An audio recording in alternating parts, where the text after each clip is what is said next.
j'aimerais te montrer comment utiliser ça dans ta maison pour réduire l'utilisation du plastique, pour réduire les déchets et l'utilisation de produits chimiques. Si tu te demandes ce que c'est, ça en fait c'est une courge qu'on appelle aussi louffa. Et c'est une courge qui vient soit d'Égypte, soit d'Asie, qu'on peut utiliser de plein de manières différentes. C'est une courge qui est 100% naturelle, 100% biodégradable et qu'il est très facile de trouver.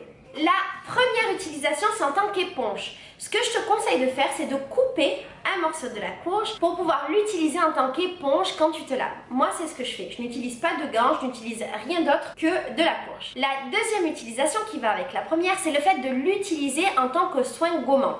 De fait de la texture de la courge, cette courge là en fait a des propriétés gommantes et exfoliantes pour la peau. Donc c'est très intéressant de l'utiliser en tant que gant gommant pour notamment enlever toutes les peaux mortes. Une autre utilisation, une autre manière de l'utiliser, c'est en pré-épilation. Si jamais tu as des poils sous peau, si jamais tu veux préparer ta peau avant de pouvoir l'épiler, tu peux gommer les zones sensibles avec la courge et ça va faire ressortir tous les poils, donc ça va te faciliter l'épilation. Ce que tu peux faire également, c'est découper une partie de cette courge pour en faire un porte-savon.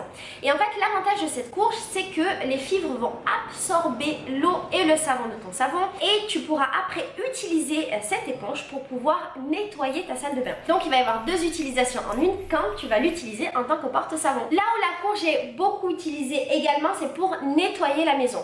En fait, l'avantage de cette courge, c'est qu'elle va non seulement t'aider à frotter, mais surtout elle n'est pas abrasive. Ce qui veut dire que tu vas pouvoir l'utiliser dans toutes les surfaces et notamment les surfaces fragiles. Je pense par exemple aux plaques en vitrocéramide qu'on peut avoir, ou je pense par exemple au bois et à l'inox. Ce que je te conseille de faire, c'est de saupoudrer ton éponge avec du bicarbonate ou avec du vinaigre et ensuite de mouiller la surface pour pouvoir frotter. Là où moi j'utilise énormément cette éponge, c'est pour faire la vaisselle. En fait, je coupe des morceaux et je l'utilise pour frotter ma vaisselle qui n'a pas besoin d'être très frottée, qui correspond en vérité à la vaisselle du quotidien.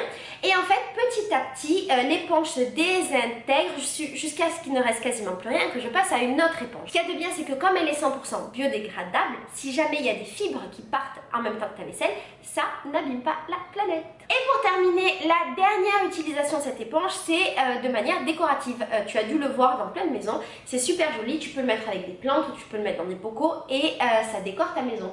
Voilà!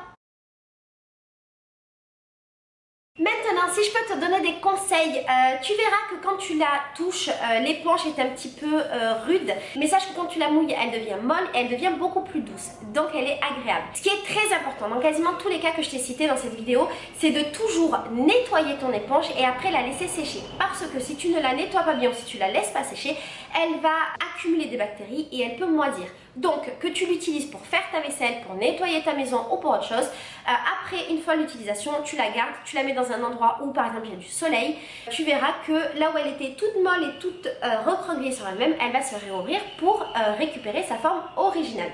Comme je te disais en début de vidéo, il y a deux versions différentes. Il y a une version asiatique, une version égyptienne et j'ai vu qu'il y avait une version française qui existait maintenant, mais tu peux aussi faire pousser ta propre courge, c'est pas difficile, il suffit juste de trouver des graines et de suivre les recommandations qu'il y a sur internet et je te mettrai des articles que j'ai pu trouver sur le sujet. Voilà, j'espère que cette vidéo t'aura appris des trucs, je te fais des gros bisous et je vais essayer de te mettre des liens pour trouver des endroits où tu pourras acheter ça. Bisous, ciao.